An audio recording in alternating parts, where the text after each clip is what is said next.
Hey everyone, welcome back to the Kempire Daily YouTube channel where you get daily and consistent hot topics in music, entertainment, reality TV, and so much more. We already posted a couple of videos today. If you missed that, we're addressing some more RHOP news. Lord. And we're addressing some more information that we've heard in regards to Monica from All About the Tea. Just an update in regards to that story. Monica is going to be breaking her silence tonight at 9 p.m. Eastern. So you already know we will be in the building. Will I be doing a live right after? Probably not. Unless it ends really quickly, probably not. But don't guarantee me on that one.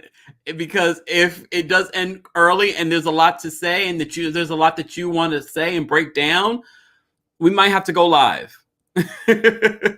We might have to go live and break it down ourselves. So make sure you turn that notification on so you never miss out on breaking news like that one.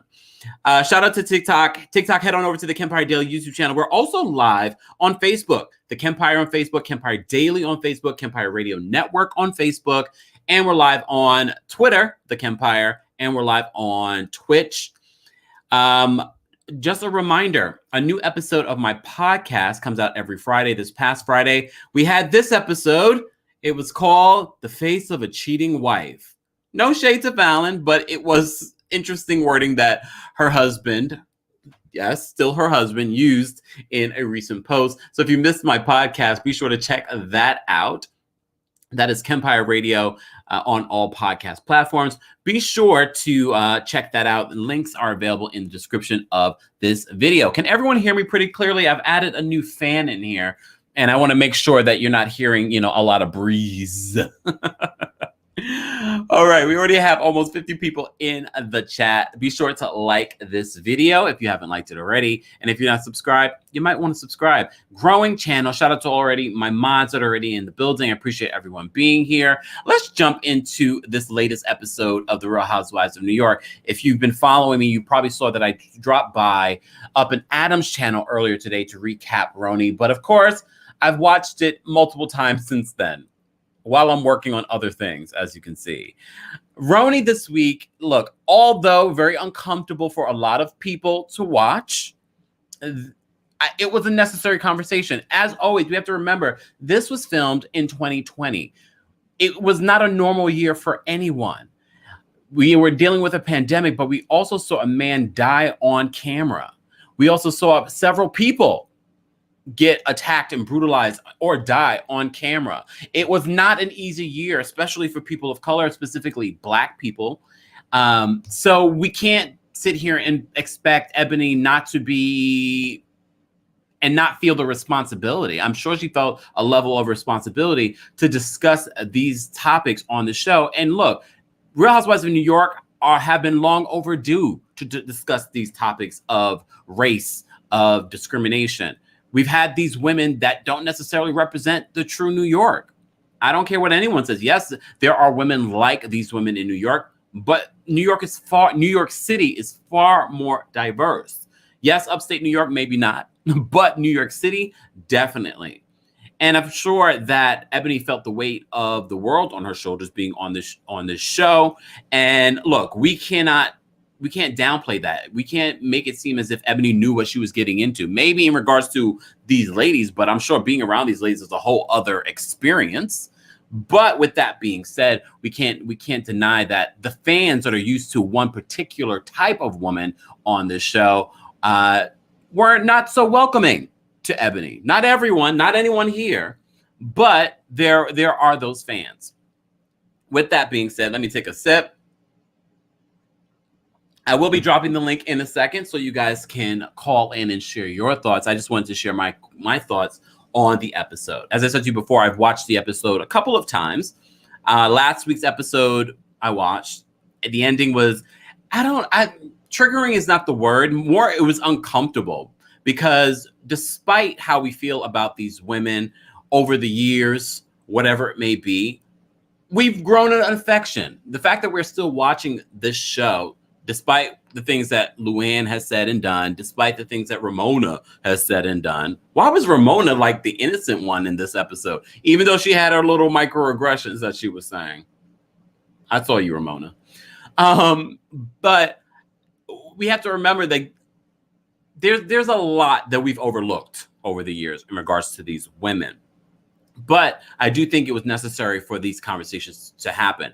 Do I feel like they breezed over it pretty quickly? Kind of. They kind of did. The fact that Luann expected an apology from EBONI for the way that she felt is typical Luann. Let's not pretend like this is not the Luann that we know and sometimes hate and sometimes love. Not sure. Not sure about that. But this episode, I'm glad they kind of got it done in the beginning because there was just so much. We're still in the Hamptons, y'all. There's not a lot of cities in this franchise where you can spend this many episodes in one particular space. We don't see it often, and it's still somewhat entertained. And you use the word entertained loosely, especially for these last 2 episodes of RHONY. But there are moments that I just look and I'm like, oh, this is why we know and love some of these women. The voice of reason this episode, the voice of reason that a couple of episodes ago was screaming across the table and pushing her best friend of how many years, Wells Fargo? Wells Fargo is not my family. I had to prepare myself. You saw I had to really prepare myself to go that high. But Sonia really was the voice of reason. And there were some really, really sweet moments that we saw with Sonia and EBONI. I love the fact that EBONI everyone tries to help Sonia when they come on the show. Heather tried to do it. Bethany tried to do it. Sonia, Ramona's always trying to help her. And I feel it's because people see another side of Sonia. We get to see one side of Sonia, but I'm sure they've seen a deeper side of Sonia that they know and love. But I think that's why a lot of the times these other housewives try to help Sonia.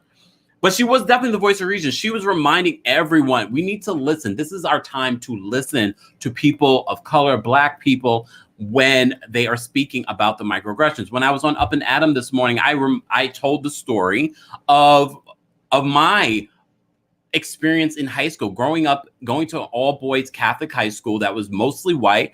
I was pretty much the only Black person in most of my classes. And I told the story of, I reiterated the story of when I was called the N-word when I was at the high school and how no one protected me, not the teachers, not the adults. And I wrote a whole article talking about that experience. No one pulled me to the side. I had that realization in 2020 that no adult pulled me to the side. Like, I'm sorry that happened to you. Who did it? What happened? No one ever did that. I wrote the story in my high school newspaper. So these, and look, I want to just preface this again by saying not every Black person has the same experience. We all come from different walks of life. We all have, my experience in New York City is going to be very different than a Black person's experience in maybe the Midwest or in another country. We have to and also other Black people have to say that too. We have to understand that we say it, but do we truly understand that we're not all going to have the same experience? I just posted a video about Candace talking about the reason why Ashley is treated by the fans very differently for her behavior. A lot of people, specifically people of color or Black people, are going to have a different thought on it because of their different experience. But let's not attack each other because of our opinion on it. And I've talked about this earlier today in another video where I was talking about let's stop attacking each other because we have a difference of opinion. I might not like your opinion, and I have every right to say that, and as the way you can have your opinion. But speaking of opinions, Luann, at the beginning of this episode, as I said to you before, I feel like they kind of brushed very quickly past the microaggressions that Luann was having with EBONI, kicked her out of her home. I know a lot of fans were saying, oh, well, Luann didn't call her angry Black woman, but she called her angry when just 2 seconds before, Leah was very angry and very abrupt, stormed from the table, has been very angry, throwing tiki torches. I know it wasn't in anger, but still. And no one has said that she's angry. But look, I'm not one to defend Leah. Y'all know how I feel about Leah. Leah can go next season, but I do feel like it was necessary for Leah to be on the show this season, because to me, it showed the clear differences in treatment between Leah and Ebony. And backtracking just a little bit back to the conversation that they were having, what caused the argument where Ebony said, I am the most educated at the table. Luann confirmed in this episode that she truly misunderstood what Ebony was trying to say. She took what Ebony was trying to say, I'm the smartest one here. That's what Luann heard, because Luann could not believe it. Luann could not believe you. No, what Ebony was trying to say, which is a fact, I'm the most educated person here. But the other part that Ebony forgot to add in her, they didn't really give her an opportunity to finish her sentences, was that because I'm the most educated person here, if you're saying that a person doesn't speak like this because of education, well, I'm the most educated one here, and I talk like that. I've had moments where I've talked like that, or I've been like Leah, and I'm the most educated, and you're saying this is based on education. But as I said to you before, Luann was taken as the most intelligent, the smartest. No, that's not what Ebony was saying, based on what my view of the argument was. But, it is what it is. But as I said to you before, I do feel like it was necessary for Leah to be a part of the show. But quickly, my mind changes towards the end, and I'm like, oh, God, get this girl off my show. Her fight with Heather. Let's talk about Heather, because Heather, she started off good, but Heather always, all the way from her introduction to us, I never really loved Heather. When they said Heather was coming back, I didn't mind it, because they didn't say she was coming back as a housewife. I didn't mind the fact that she was coming back. I was like, all right, whatever. But I was like, Heather started off good. She was telling us to listen. Look, telling everyone to listen. We have to listen to each other. It started off great. But then Heather went to a whole other realm. Like her fake wokeness. Look, I'm not going to sit here and pretend to you guys like I'm the most woke person in the world, because I'm not. I still have my issues in regards to understanding and learning. We all do. The only way we're going to learn, and the only reason why we're here, is to learn and grow from that and to evolve. But the explanation that Heather gave in regards to everything, why she has a better understanding maybe than the other white ladies, I was like, Heather, girl. And then when she said, oh, you're so articulate to Ebony, which was a trigger for me. It was a trigger for me because I remember back in my high school days, people saying that about me, and people also saying this one. Prepare yourself, because you might get triggered by this next sentence. Oh, you're not like them or like the rest of them. What does that mean? I can't tell you the amount of times I've heard that. And I'm sure there's a lot of other people that can relate to that. But back in the day, where it wasn't okay to voice your opinion or to call people out on their microaggressions, because it really wasn't. It's more recently that we've been able to say this, and now all Black people are like, and that's why people are so like taken aback by Ebony. First of all, again, it was 2020, a lot of social injustice. You just saw a man die on video at the hands of the police. And with that being said, it's just been years of pent-up aggression. It's just like, now it just has to come out. It just has to come out. All right, let me take a sip. I'm sorry, y'all. I haven't even been paying attention to the comments. Shout out to my mods for holding down the comment section. Look, I can't do this without you. Okay. Let me post the link so you guys can call in. Hold on. You know what? I think what I'm going to do, we are going to be continuing to shift mods. If you were a mod before and you're not a mod now, don't take offense. We're shifting mods. I'm trying to figure out our hardcore team of mods. We're going to come up with a whole system of what I expect in regards to how to moderate the room. Look, we're not here to stop people's opinions. We're here to, the mods' jobs is to make sure, first of all, to welcome you to our craziness of a world here. And of course, to make sure that you're not being derogatory, that you're not attacking other people in the conversation, that you're not attacking the people that are calling in. So shout out to all my mods. All right, I appreciate you guys. And we will be adding mods. If you are interested and you're here all the time, please let us know that you're interested in being a mod, or let Diana know that you're interested just in case I miss it, because Diana doesn't miss a thing. Diana doesn't miss a thing. Shout out to Diana. Shout out to all my mods. I don't want to single out anyone. Danielle, shout out to you. Danielle's always in here holding things down too. Hold on. We have quite a few. So let me just round this out before I bring some people up that want to call in and share. TikTok, we're talking about the Real Housewives of New York. If you would like for me to see your comments, please head on over to the Kempire Daily YouTube channel. I usually leave TikTok open so that you guys can be a part of the show if you would like to be, in regards to listening and, you know, that kind of stuff. We're also live on Facebook. We have almost over 120 something people in the chat. Like this video, haven't liked it already. If you're not subscribed, be sure to subscribe. If you missed at the top of the show, because we have more people in the chat, Monica from All About the Tea will be going live tonight at 9 p.m. Eastern. I will be, look, it's part of my job. I will be there. I will be there. If it's a short live, then I will probably go live afterwards so we can recap and wait. Because, you know, look, don't forget also my boy Up and Adam. You already know how much I love Up and Adam. His interview with Fallon Gobadia will be available tomorrow at 8 p.m. Eastern. We will all be in the chat watching, breaking down. First of all, I'll be chatting, but I'm going to have it on my big screen. I'm going to have it on my big screen, y'all, because we have to talk about it. We have to talk about it. All right, I'm going to bring some people. I've been talking already a little too much. I want to go make a deep dive into this latest episode of The Real Housewives of New York, because there was a lot. And as I said to you before, I'm always shocked that they're still in the Hamptons. And this is what, episode 3? And I think next week they're still in the Hamptons. Only in New York.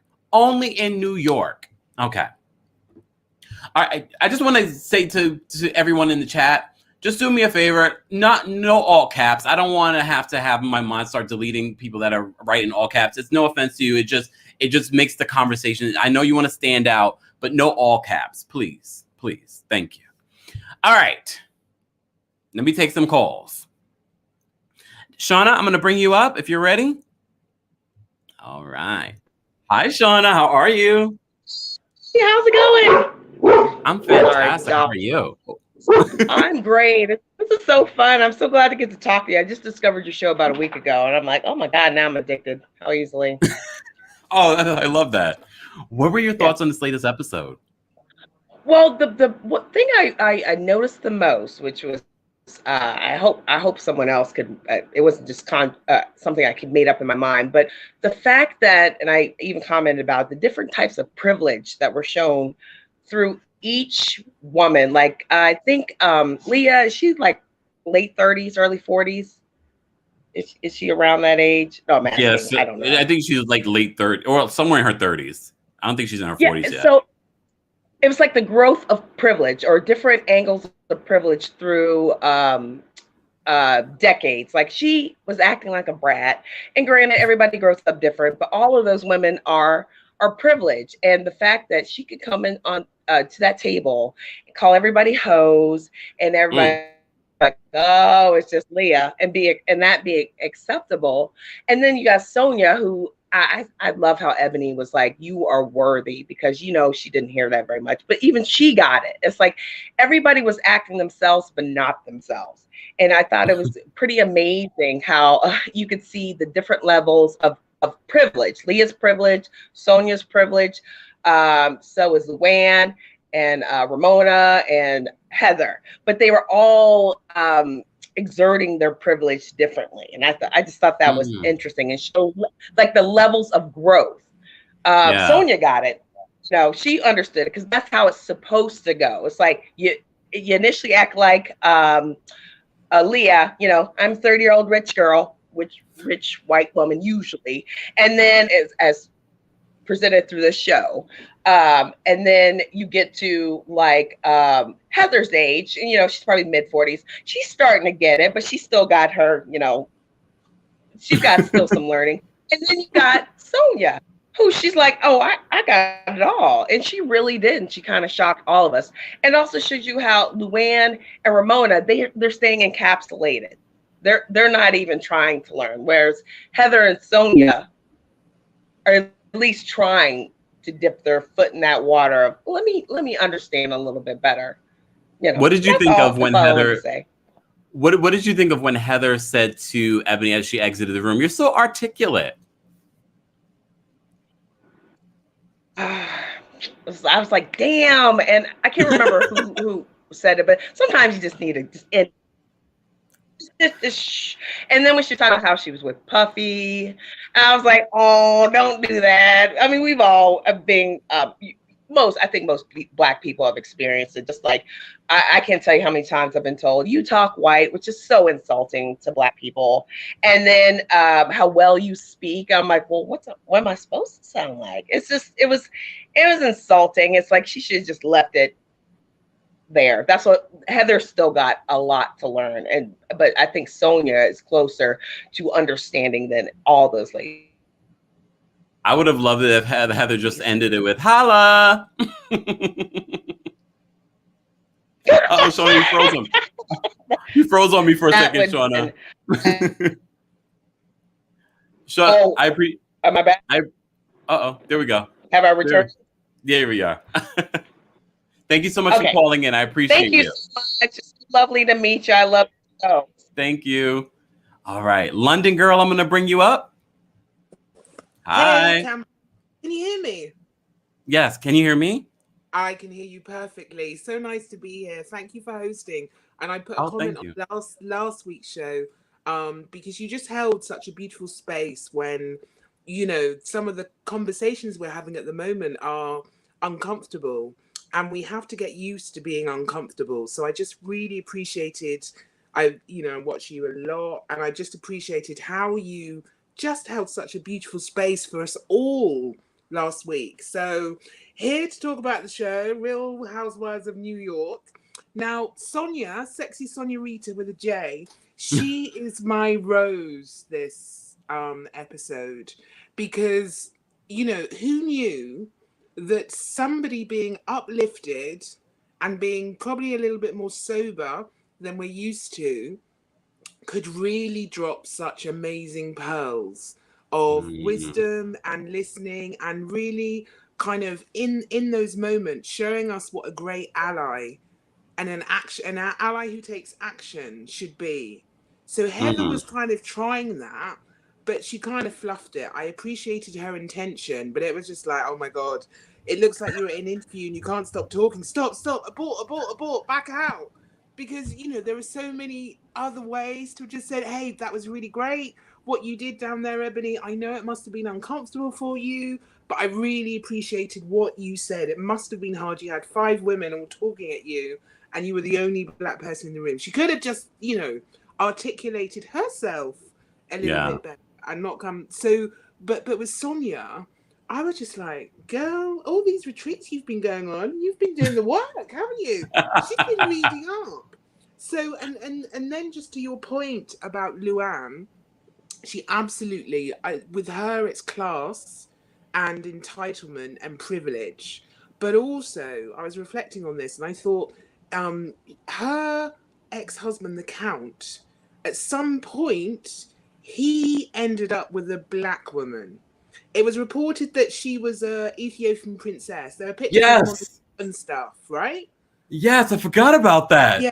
And so Bidar, sorry if I said your name wrong, in the comments kind of correct me and said, no, I'm not sure if they were married. I'm not sure if she was a princess.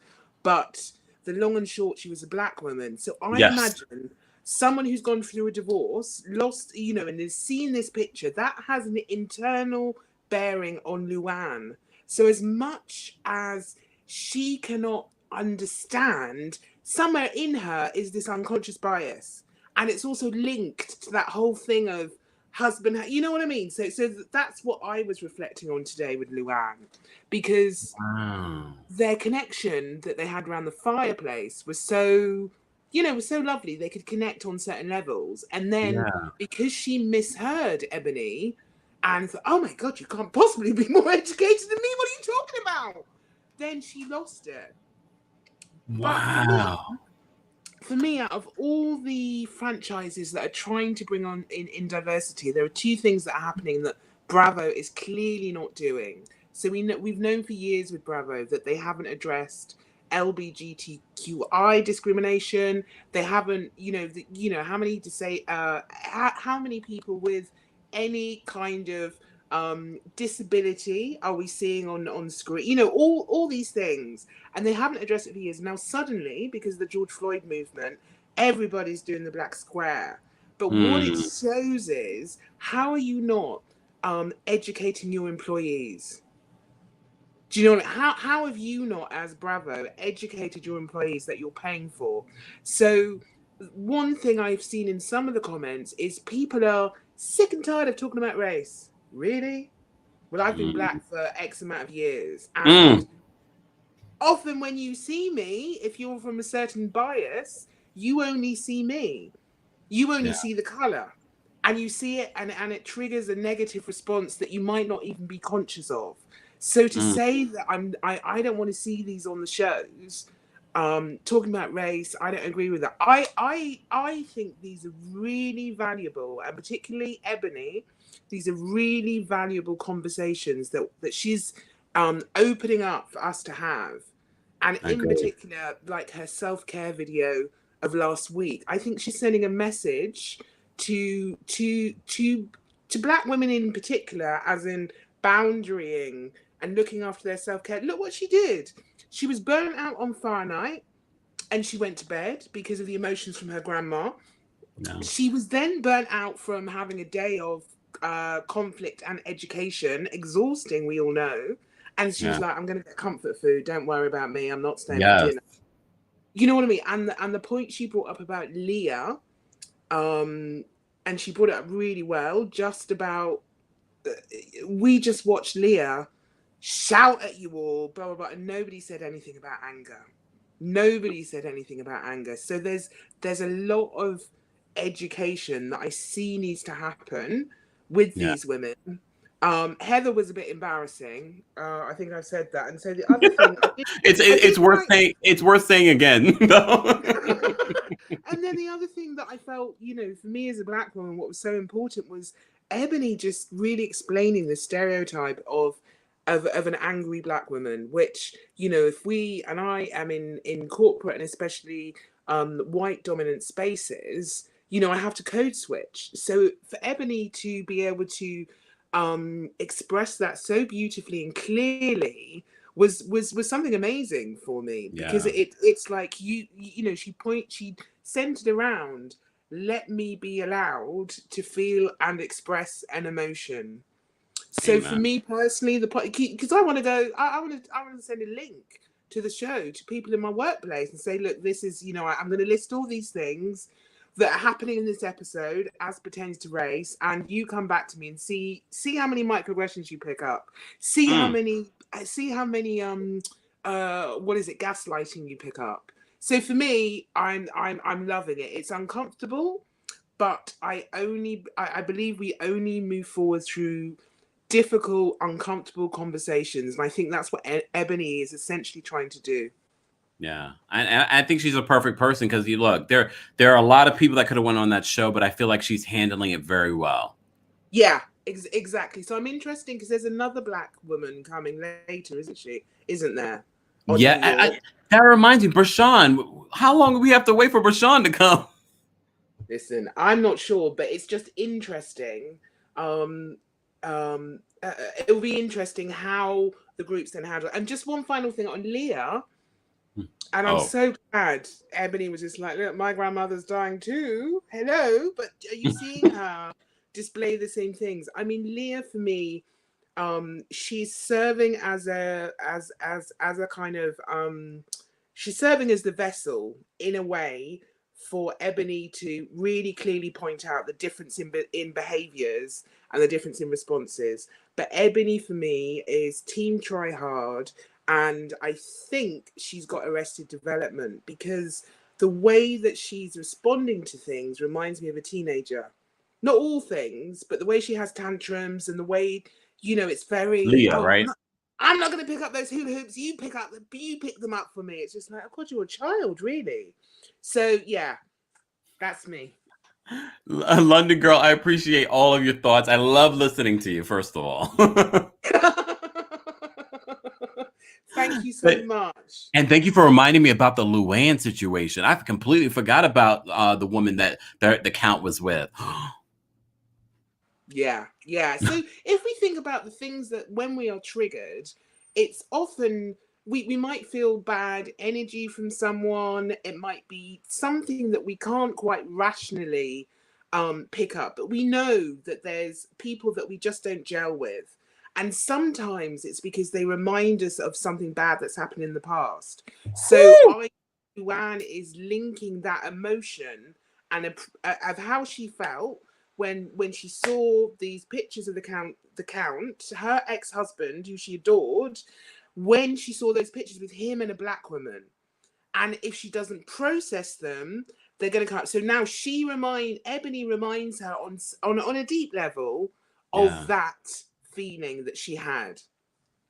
Wow. London girl. Okay, London girl out. Look, Luann, if you're watching, I hope this brings some healing for you. Thank you, London girl. Thank you. Speak soon. Bye-bye. Bye. All right, I'm going to bring up a couple of people that I'm sure have a lot of opinions on this episode. But before we do that, we have almost 170 people in the chat. Like this video if you haven't liked it already. TikTok, if you're wondering what we're talking about, head on over to the Kempire Daily YouTube channel. We're doing a live recap of the Real Housewives of New York. It was a very interesting episode. Very, very interesting. And if you want an uncensored version of this conversation, be sure to subscribe to my podcast, Kempire Radio, available on all podcast platforms, or head on over to KempireRadio.com for your links. All right, let's bring some people up. Hey, guys. Well, ladies, I should say. You can call us guys. I won't be ashamed. Janice, what were your big takeaways? Because I know a couple of us talked about this morning, but what were some of your big takeaways, especially now? It's been a couple of hours later, you know. So a couple of house cleaning issues here for everybody. Kempire at the top of this mentioned about Monique from About the Tea going live tonight. If you don't know what's going on, he has an excellent video that recaps everything today. So thanks, Janice.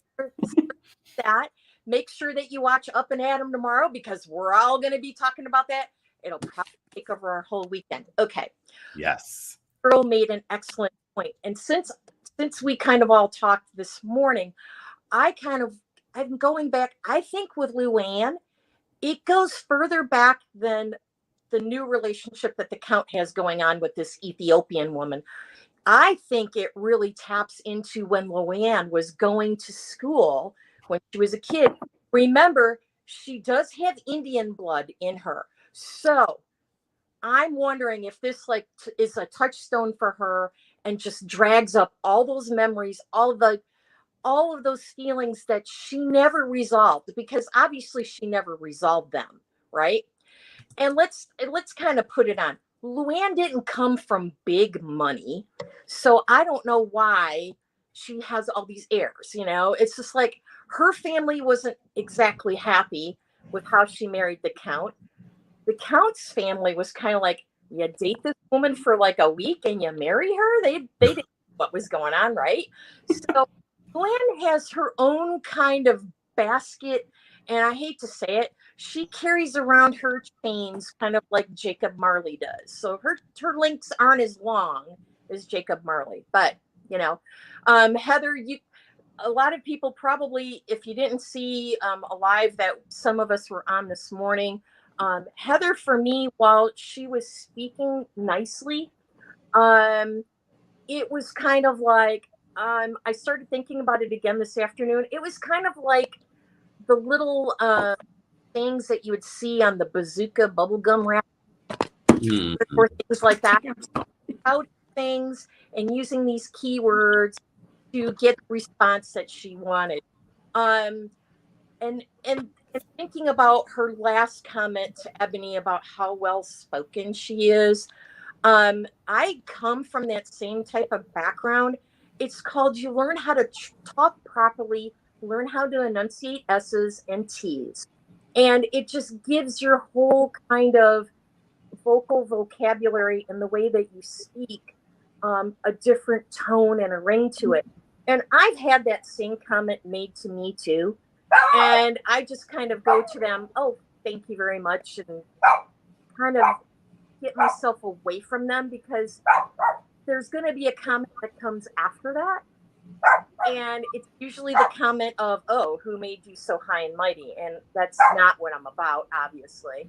But so Heather kind of is digging her own grave. I was really kind of hoping, because you'll remember the hype before the season, you know, Heather and Leah get into a physical altercation. And I'm like, that had to have happened on last night's episode. She threw flowers at her. Okay, how physical was that? Unless they cut something out, or is it in that episode? Ebony probably would say, as an attorney, that could be considered a weapon. So in the eyes of the law, not that I'm an attorney, that could be considered assault. I'm just saying. But she's right. Danielle, what were your thoughts on the episode? So Janice took a lot of things that I was going to say. Sorry, Danielle. Well, then we'll move on. We'll move on to 5 Shades of something. Well, no apologies, meaning I don't know if people watch this, but you know how every season they always do, Bravo always does a How Did They Get Here on the Housewives. Well, one season they actually did like a full-blown background of Luann's upbringing and where she came from and how she was raised. And it showed that she, like Janet said, she doesn't come from money, but she has this big head on her shoulders now that she is just king no higher of everyone. And she wants to put on this facade. I am the countess. You should greet me as this. She even did it many episodes ago when she and Bethany were getting into Bethany's car and Bethany introduced the driver to her. Oh, this is Luann. She was like, no, you need to address me as this. And Bethany was like, what? Yeah, okay, whatever. And like Bethany was brushed up as we love for Bethany to do. But the way Luann could not process what they were trying to tell her last night was very frustrating. It was almost like she was a horse with blinders on and she wasn't open to receiving what they were trying to say to her. And she was hell bent on getting an apology, her being correct. And it's my way because this is how I felt and I shouldn't have to apologize for your feelings. And the fact that she wanted an apology back made me feel that her apology was not even sincere. She only said it. Yes, it wasn't. But she only said it looking for an apology back. And when Ebony wouldn't apologize, she was like, how dare you not like want to apologize to me? And then again, Ebony had to revisit the entire conversation that they had just had seconds before. And Luann was just not open to receiving it because Luann is so set in her ways and she has to be right. And that bothered me. Then when Ramona said, when they brought up about how it was okay for Leah to get away with the, her little temper tantrum that she had and no one said anything, Luann's excuse was, oh, well, that's because she's going through something with her grandmother. Well, duh, 2 days ago, I just told you I was going through something with my grandmother too. But yet, once again, it's okay for Leah to act this way. But if I do it, I'm the angry Black woman. And that's why I feel like, it pains me to say this. This is why Leah was necessary for this season, but she can go next season. Thanks. But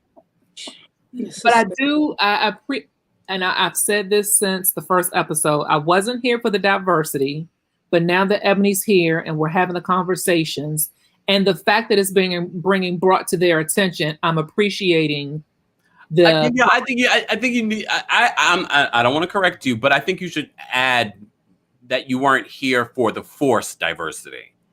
Yes, that's the perfect way of putting it. Thank you. I wasn't here for the forced diversity. Yes.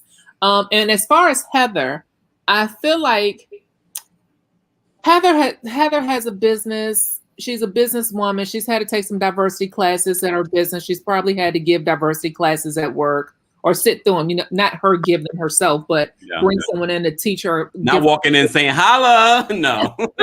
Not that diversity, but literally from the seat that I sit in on a business stand, a corporate standpoint, Heather's probably had to put out to her employees diversity classes, which is how she was able to speak to all of this. And I think if Heather wasn't the businesswoman that we know her to be, she would be just like Ramona and Luann probably, because what businesses do Ramona and Luann run that they would know these type of things and know how to be diverse and know how you have to open up. And with the way of the world, not even the way of the world, this is even before last year, diversity is real. Companies have to have a quota. Schools have to have a quota. So Heather had no choice but to learn this.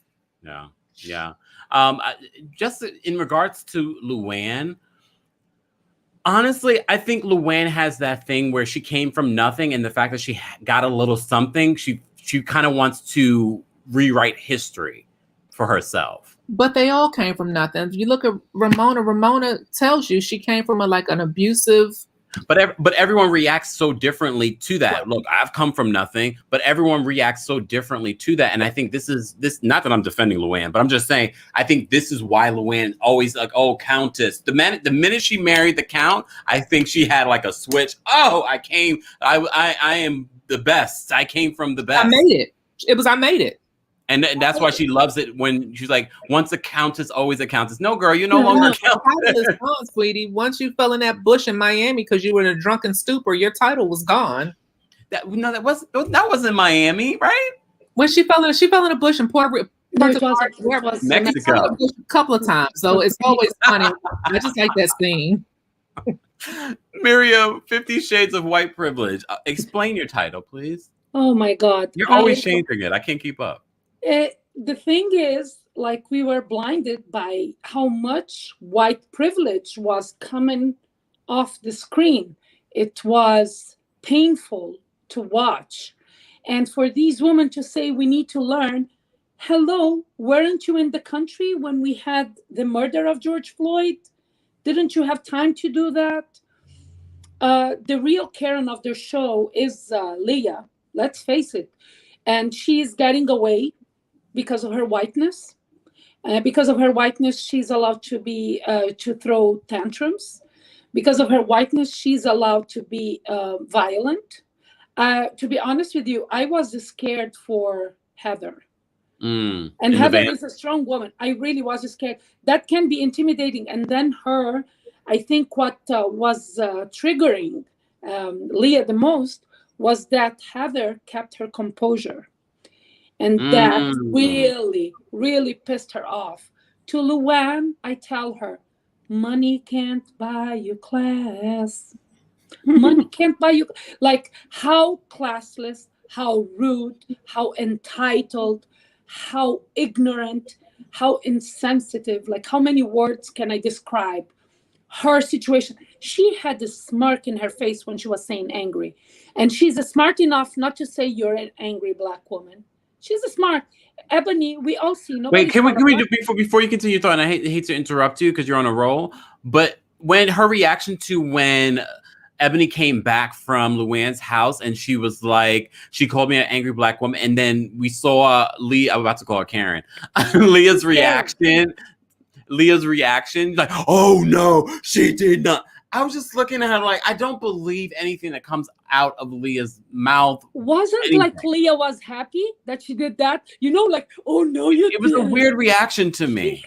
She had that smirk in her face too. Like, I really feel like her friendship towards EBONI is not that sincere. It's very self-serving, and it checks a diversity box. Oh, damn. The one that she pretends she defends, but when it's time to vote, because she doesn't like Biden, she doesn't want to. Let's talk about that. Let's talk about that conversation, because when we dropped by Up and Adam this morning, I said it was important that we have this conversation in regards to voting, because Leah, I can't believe I'm defending Leah in this episode, but I'm not really defending her, but I'm understanding why it's necessary to have Leah on the show, because her voice in regards to that was very common. There were a lot of people not excited to vote for Biden. There were a lot of people not excited to vote for Hillary the last election. So I thought it was necessary to have the conversation because we always talk about we want these shows to be reality. Well, that was the reality of America. There were a lot of people not excited. A lot of people did not vote for Biden. I get that. But this is the point that reflects privilege in itself. Because let me tell you, was Biden my first choice? No, but I wanted to run the hills away from that orange monster. So for me, that is like surpasses everything, my personal choices, because I want the good of us all. And her, who always is holding the flag of equality and fairness and blah, blah, blah. Okay, really? You don't want to vote for Biden, so you refrain. When you refrain, what do? You empower the monster in power. I think that is so irresponsible, especially when we saw what happened. Like, this is the thing, when what happened in the insurrection, like I have a post on Facebook predicting that happening into when he first took power, because everything that I'm seeing in this country, I have lived it in the Middle East. In my head, it would be here in English, there in Arabic, but it would come the same way. I would have the chills. And it happened. Nobody's here. Everybody thinks the bubble will protect them. No, the bubble has cracks, like the ozone layer. Like, it happened. This is why, especially you, Leah, you have this platform. You are like saying you didn't want to vote. We get that, but you should educate people that there's something more important than that, just like Bethany did. It wasn't her first choice, Hillary, but she voted for Hillary. So this is where she's very immature, very privileged. She's a brat. She's a Karen.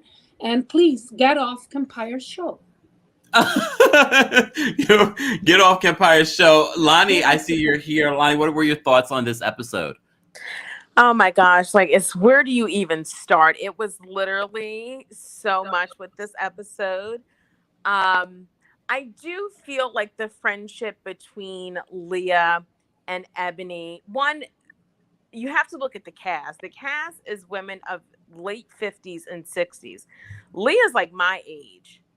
So Ebony is also the same age. So I think they have that connection there, that they're the same age. So they kind of have like that bond there where it's a different connection than they would with someone who is much older than them. Yeah. So they have that there. So I can see them having that friendship, and obviously the the closeness that they have because they're going through the same thing with their grandmother. So, but I do think, like, with Luann, like, what annoyed me the most is that when they were all sitting down and Ebony was explaining, why that word was triggering, why she was reacting the way that she was reacting.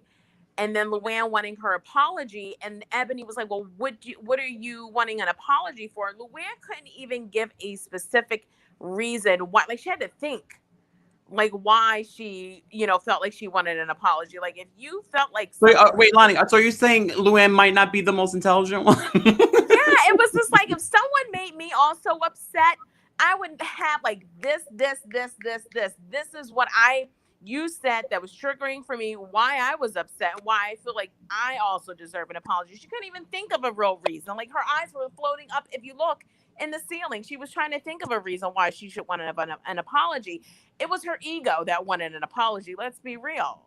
It's like, you don't need an apology. You can't even think of a reason why this girl should be apologizing back to you. She said because her feelings were hurt. Yeah, and I'm just like, Luann... she annoyed me with that. And Dana, thank you so much for the super chat. Dana says, on my second whiskey sour, so I can't call in, but I'm living for this commentary. Keep it coming. Thank you, Dana. You better go, girl. What day is it? It's hump day. All right. Yeah, hump day Wednesday. And then as far as like the voting, I think Leah spoke for a lot of people in their 20s, in their mid 30s. It was kind of just like the same as back in 2016, voting for the lesser of the two evils. And I think a lot of people were looking at Biden and Trump the same way. Like, they weren't people's favorite candidate, voting for the lesser of two evils. But I think if I was in Leah's shoes, I would have took that platform to say, you know, like, okay, she can have her feelings or whatever for voting. I'm going to vote for this person because I'm not happy with what's going on now. But more importantly, I would have used that platform to get people thinking about voting for their local elections, their state elections, because that's really where the heart of a lot of these rules come from. Yep. But I would have just voted or used my platform for that. On that situation. But I think she's just a very overdramatic this season. I think she's kind of just like all over the place. I'm not a fan of her coming back next season, and I don't know if I'm the only one that, you know, noticed this, but Heather, like when she was fixing Sonia's hair, all her tracks were showing. Yeah, I saw that. I was like, ew, but I was just like, clearly you don't have a budget as a friend of or a visitor of the show to fix your hair. Well, that's not true, because look, no shade to Britney Spears. She has all the money in the world, and we've seen her hair look a mess. Yes, true. But with Heather, I'm just kind of like wondering if she's trying to be the peacemaker, the sound mind. Is she like trying to work her way back on the show and get an apple? Well, it's not happening. I'm not a fan of her coming back. And the fact that she was explaining to Ebony, like, you know, I swear to me, Heather acts like she grew up in the Bronx taking the 6 train into the city. That's the vibe that I get from her. And it's like, girl, you are not. And talking about that you hang with Diddy, and I could have sworn she said Beyonce or something.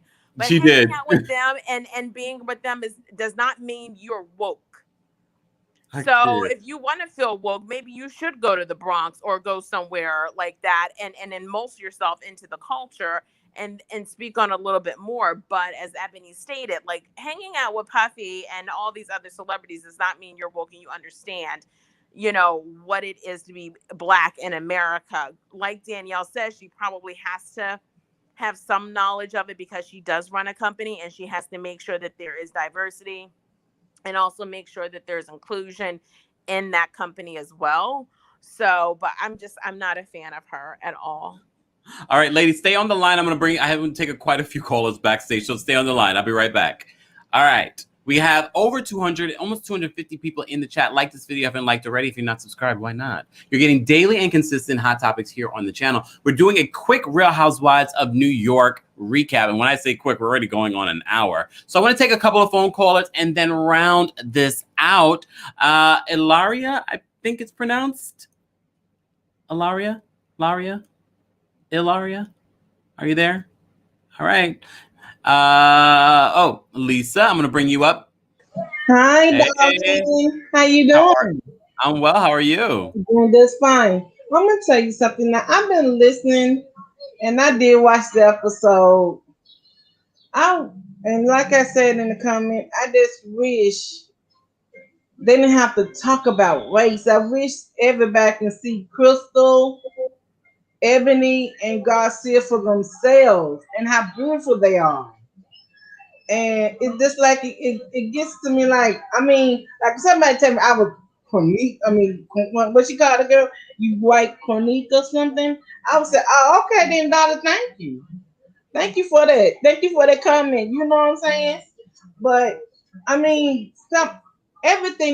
something don't have to be about race. Like Wendy Williams said, everything is not about race.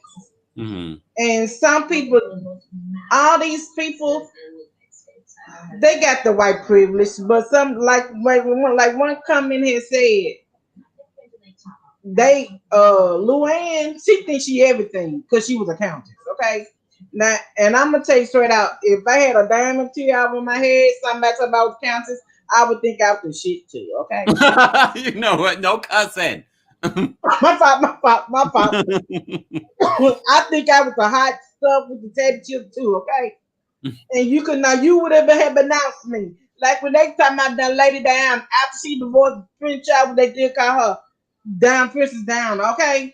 And that's how Luann want to be called, Countess, okay? But I didn't agree. She's no longer the Countess. I didn't agree what she did. I didn't agree by telling her, yeah, get out of my house. You know, I believe that's a misunderstanding. That's how I believe in it. You know. Well, wait, I have to correct you because I have to correct you, Lisa. She did not tell her to get out of the house. She said, I think you should leave. She was very polite about it. But she did for the house. That's a nice way of putting somebody out your house. Okay. That's how I would do it. Instead of calling the police and put them out your house. I think you should leave. And Emily did the right thing. Okay, let me just get my stuff and I just leave your house. And we discuss this at another moment. Now, I don't think that Luann just didn't get it right away. I didn't click inside her head. You know, and like they say, these are age gap women. These women on here are 56 or something years old. And I think Ebony's some like 30 in her 30s.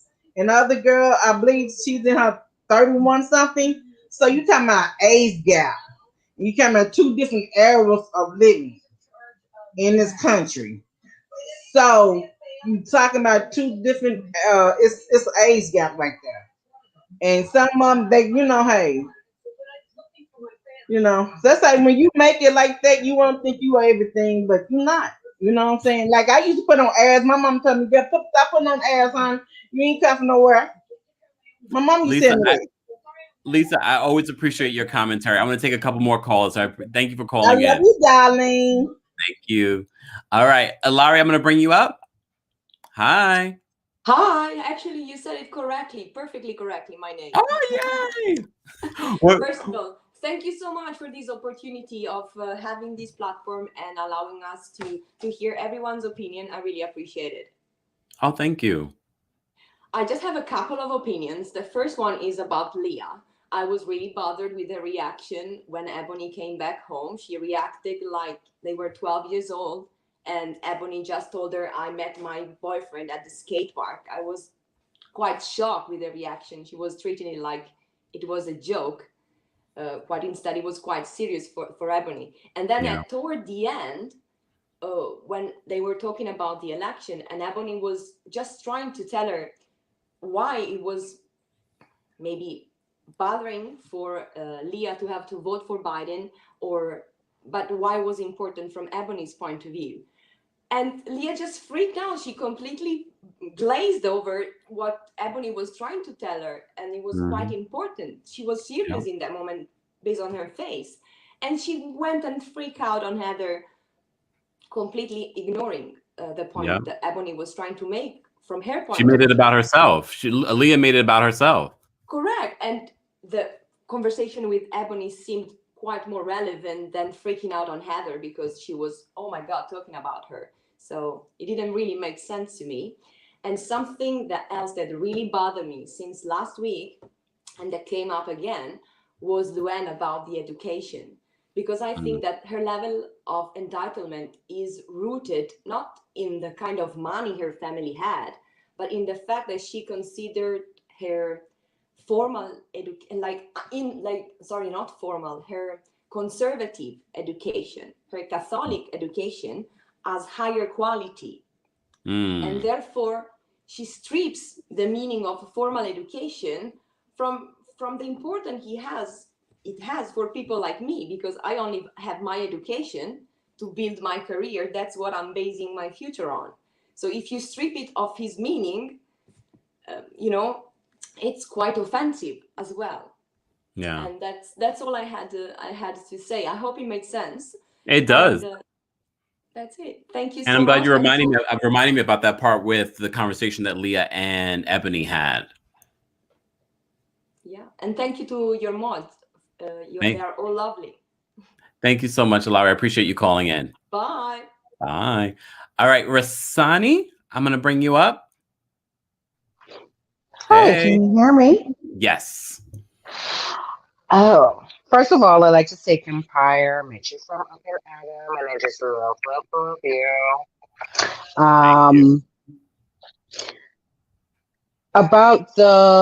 First of all, I do believe that I agree with you. LEAH needs to go. She acts like a child for a grown woman raising a teenage daughter herself, or almost teenage, however old her child is.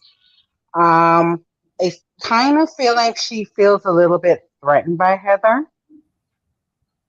I can't remember if I heard it from you or some other YouTuber where they didn't necessarily want to bring her back for this season. And, the negotiations, that kind of thing, that she views Heather as a threat to take her spot right there. Yeah. Because that's the only reason that you would go off with her when Ebony and Heather were sharing the same views as far as voting. As far as Luann, I saw some people commenting that, the fireplace, and that was nice. I genuinely don't believe that Luann was listening to Ebony, much as hearing the words that were coming out of her mouth. And let's take it back from season 1. Luann has always felt like she was an elitist and she was better than, hence treating Bethany the way she used to treat Bethany until Bethany blew up. And now she felt the need to be up underneath Bethany and be Bethany's best friend. So I just see Luann as an opportunist. I could definitely see that. I could definitely see that with Luann, because I remember Bethany calling her out, saying that she was always trying to come to parties and things like that and get invited, before they started filming. I forgot what season it was. So I do believe that Luann is a social climber, might be another good word to add. Another good word to add. And, let's say after this season, Ebony blew up and she's the number one girl, and whoever wants to buy whatever brand she's selling for $200 million, she would want to be Ebony's BFF. Because I don't know if you saw Watch What Happens Live after last night's episode, where Ebony's like pretty much saying, I haven't spoken to her.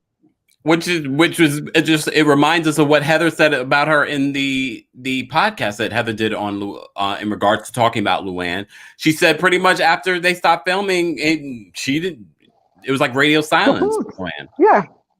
So, that's just Luann. And, it saddens me because, it's like Ramona, I dislike Ramona because I don't like how Ramona treats people who she feels that are less than financially, like garbage, like, oh, I don't see you, I don't know you, I'm better than.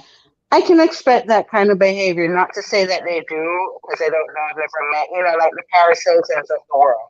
Because they were born with money, they know no better. Wasn't Ramona born and grew up in some cabin in the woods type thing? Something like that, based on the way the Ramona makes it seem. Yeah. So because I'm not sure how true it is. However, you didn't grow up as a 1%er. You grew up like the rest of the 99%. So not because you've made something of it doesn't mean that you need to treat the other 99% poorly. Yeah. Type of a thing. So I was actually quite surprised that she's hanging out with the Ebony. But I'm a little bit biased because I do love Ebony. I knew Ebony before from The Breakfast Club because she used to come on and do interviews. Yeah. So I have already a biased opinion.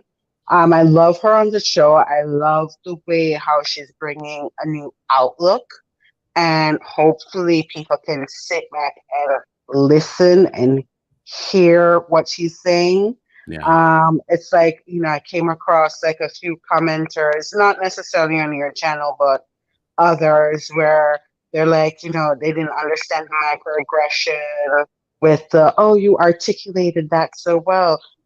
That's the microaggression within itself. Yeah. if it was Luann that spoke that same exact way, she wouldn't have gone, oh, Luann, you articulated that so great.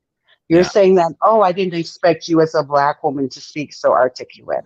Yeah. She's a lawyer. Come on. Let's get with it. Rastani, I appreciate you calling in. And I want to round this out because people are like, wow, your streams are too long. So I want to round this out. No, I love it. Sure. Thank you for having me. Of course. I know we have quite a few people in the chat. Not just in the chat, but in the backstage. I'm not going to be able to get to everyone's call. I just want to round it out with the people we started with. Last minute thoughts, everyone, and please make it quick. Danielle? I'm enjoying the conversations. I'm enjoying, maybe I'm trying to find the proper word. I want to believe that the women possibly walked away at the end of this season with some kind of knowledge and recognition. Hopefully it gets better. I know we have more episodes to go. But I take back what I said. I'm enjoying Ebony here. I'm glad she's here. I'm glad the conversations are starting. I want to see what sticks. It's almost like throwing wet noodles to the wall to see what's going to stick. Because these women, and I think I'm saying that because they are women of a certain age. They're kind of set in their ways. It's like almost trying to teach an old dog new tricks. I wonder if they're really open to receiving what's being said to them. We shall see. Thank you, Danielle. Thank you. Miriam, last minute thoughts? I'm reading, like someone asked in the comment section if anyone thinks that Ebony is a good representation for the Black community. First, I would say don't put that burden on her. But as a woman, she makes me damn proud. And I want to emulate her. Like, I wish I could speak the way she does. And I'm saying that she's also an attorney, so that helps. And she's an attorney. That's why I never was an attorney. But, Luann and Ramona, they have a strategic alliance because they can't stand each other. I don't believe for a second. I feel like, they became partners in crime. And this is why they're going easy at each other. Ramona, she stayed low because she was, thank God, this time it's not me. That was yep. Sonia, she was really she surprised me because in her commentary she showed tremendous awareness, and that's all we ask from people, like from the white privileged elitist. Luann, she was overcompensating when she was attacking Ebony, and it showed her true colors. Let's face it, I think now they're more aware that they need publicly not emulate what they really feel. This is what I think it's going to happen, and that's as best as it's going to get. That their heart of hearts are changed? No, because at the end of the day, all these casts, they vote conservative no matter what, because allegedly we don't know how they voted. No, they said in that reunion, remember the reunion, like Carol was still there, and the only two that said who they voted for were Bethany and Carol. Tinsley didn't vote, and Luann, Ramona. Do we really want Tinsley voting?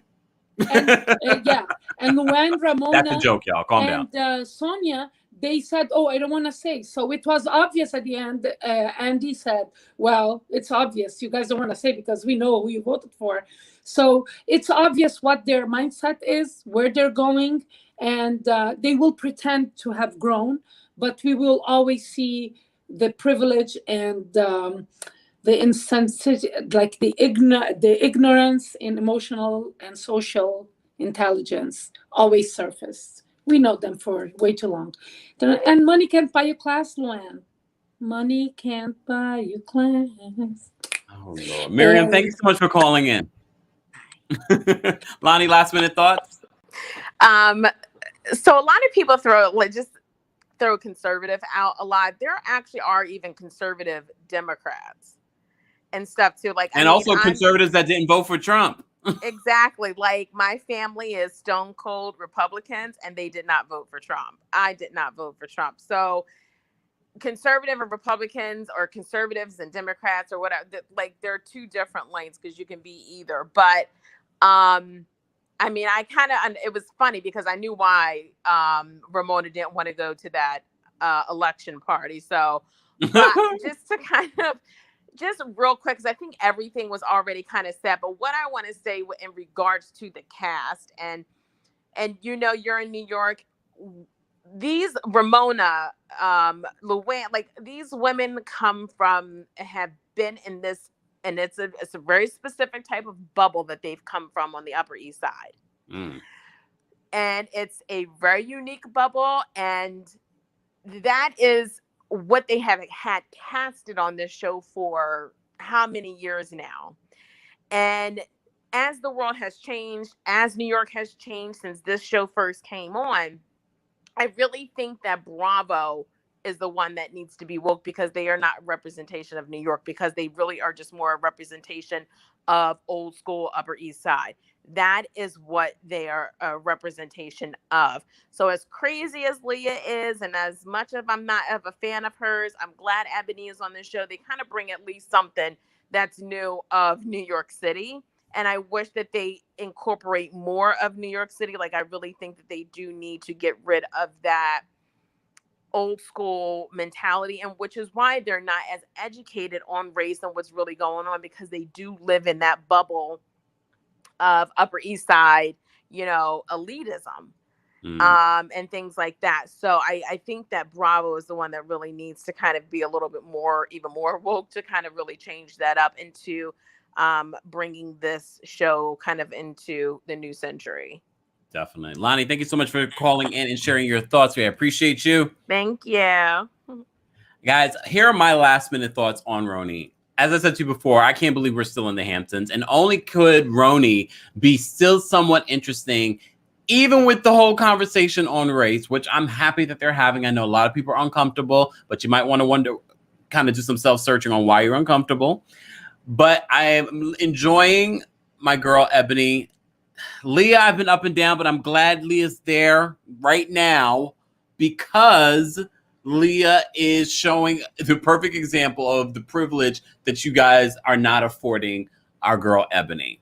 I'm enjoying the conversation. I'm enjoying this conversation with you guys, because I had a lot of aha moments. This is why we need to be able to talk to each other and be ourselves, y'all. Even if we all cringe at something that someone might call in and saying like, oh, are we still saying that? Are we still believing that? Only way we're going to know better is and do better is by learning from each other. I love that we're doing that and continuing to do that and grow here on the channel. If you're not subscribed, be sure to subscribe and hit that like button before we go. As I wanted to remind you, don't forget our friends over at Up and Adam have an exclusive interview with Fallon Gobadia tomorrow at 8 p.m. Eastern, 5 p.m. Pacific. Depending on how long it might be, we might go live tomorrow. If not, definitely we'll go live on Friday. To cover the interview, we're going to look at the body language. We're going to look at Adam's body language. Does he believe what she's saying? We're going to see it all. Also, tonight at 9 p.m. Eastern, Monica from All About the Tea is going to speak. Not sure if she's going to show her face, because that would be the real shocker. That would be the real shocker. Is she going to show her face? I haven't decided if I'm going to go live. It depends on how long she goes. If she goes for an hour explaining to us what happened, we will have to wait. Maybe I'll go live at some point in the afternoon tomorrow so we can cover it. Because we have tomorrow evening around this time, we're going to do the Family Karma and Real Housewives of Beverly Hills live recap. First of all, shout out to my mods. Look, can I clap for you guys? Shout out to my mods. Our mods are growing. I appreciate everyone being here.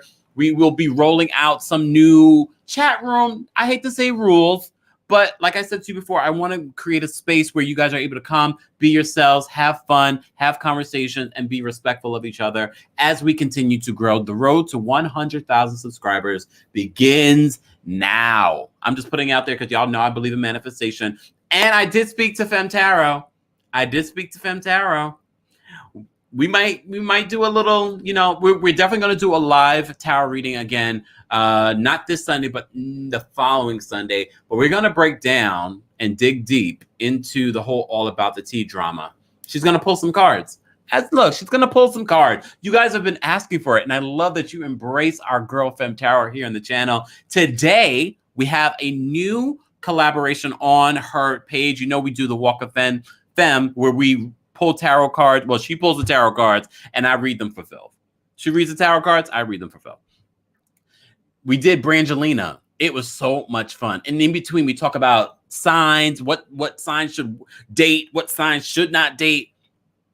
Be sure to check that out on her YouTube channel, Femtaro.